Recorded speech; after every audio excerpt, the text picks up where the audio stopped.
visi tiek daug kalba apie tą artėjantį karą, tai nutariau ir aš pasidalinti porą savo įžvalgų. Niekaip iš galvos man neišeina prieš savaitę pamatytas vieno iš aukščiausių NATO generolų reportažas. Kai jis pasakė, kad Pabaltijos šalys neturėkite jokių iliuzijų, kad NATO atviros konfrontacijos su Rusija metu puls jūs ginti iš karto. Mažiausiai 2 savaitės Pabaltijos šalys, tame tarpe ir Lietuva, privalote atsilaikyti patys. Išgirdau ir niekaip iš galvos neišeina. Dabar įsivaizduokime. Tam, kad ginti NATO interesus, mes turime stoti į atvirą mūšio lauką, į atvirą konfrontaciją, ne? Tai reiškia, kad Lietuvos populiacija, kuri vos 1,5 milijono, tie, kas sakote, kad 3,5 milijono statistikoje, brangieji, lietuviai jau visi užsieniuose. Čia pas mus visai lietuvių beveik nelikę.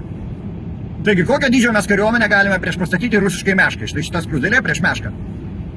Kiek mes turime tų kariškių? Antras klausimas, kokia pas mus yra ginkluotė, kuri beveik visai į Ukrainą išgabenta? Trečias klausimas, kokie pas mus ir kiek pas mus tankų? Ketvirtas, aviacija. Penktas, laivynas. Šeštas, raketinės pajėgos.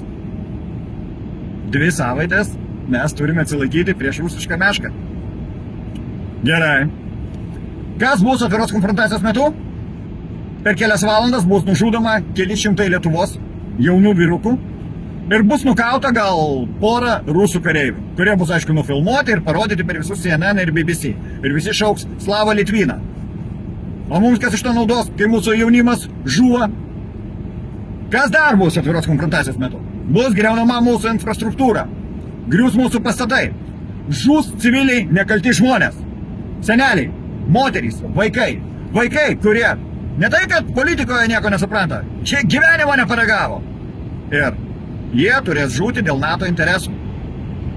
Taigi, po tokio karo, po 2 savaičių, kai ateis jau ten tos NATO pajėgos, toliau griauti ir lyginti su žeme Lietuvos pastatų, kadangi ir tie ir kiti bombarduos Lietuvą, ir Lietuvos teritorijoje viskas vyks. Tai klausimas, kas čia iš tos Lietuvos pasiliks, kiek čia tų gyventojų beliks ir ką čia mes ginsime. Teritorijos bus atlaisvintos naujai Jeruzalei. Ar ne? Maždaug taip. Na, o dabar karo ekspertai, dėmesio. Jau tikrieji karo ekspertai, dabar būsite šokę nuo mano kvailumo. O kas jeigu nestoti atvirą konfrontaciją ir nepaisit NATO interesų? Tik po 2 savaičių ateis, tai mums jų iš viso ir nereikia. Ir nestosime į karą.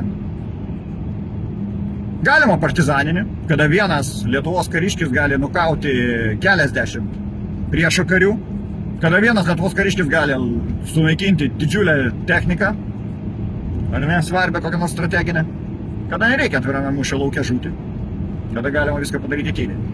Bet, tebūnie partizaninį atmeskime, o tiesiog nestoti į atvirą mūšį. Negriuvo pastatai, negriuvo infrastruktūra, nelyginama su žeme mūsų teritorija, nežuvo civiliai, seneliai, moterys, vaikai, visi gyvi. Užsieniečiai visi seniai išsilakstė, čia tik lietuviai liks, tik tikri lietuviai, tik patriotai. Kas tada atsitiks? Ką rusai čia darys atėję? Kariaut nėra su kuo. Tai ką, reikia pastatyti kolaboracinę valdžią, kuri tarnaus svetimos šalies interesam. Nu taipgi greičiausiai darys, kolaboracinė valdžia bus. O dabar kaip yra? Dabar valdžia ar tarnauja Lietuvos interesam, ar jinai kolaboracinė? Užduokit savo klausimą. Taigi, patriotai, tikrieji patriotai liks Lietuvoje ir galės, aš turiu omenyje dabar vyriškius, galės vystyti partizaninį karą. Pastačius kolaboracinę valdžią, kas blogo atsitiks civiliams žmonėms? Įves kažkokius nepakeliamus mokesčius? Tai jie ir dabar nepakeliami. Jau blogiau, aš nežinau, ar įmanoma besugalvoti. Nu, dar nekilnojamo turto mokestį. Bet jie ir taip žada įvesti, jau vis dažniau kalba. Karo interesam trūksta pinigų, reikia įvesti nekilnojamo turto mokestį. Tai sakykite man, kas Lietuvai geriau? Atvira konfrontacija ir teritorijos visas sugriovimas ir žmonių išnaikinimas? Ar vis dėlto nestoti į atvirą mūšio lauką? Ir NATO, kadangi sakys, o, žiūrėkit, jūs tenai nestojate į atvirą mūšį, tai mes jūs ir neginsim. Tai ir neginkite! Mes bent jau liksime gyvi, populiacija mūsų liks, vaikučiai, moterys išliks gyvi.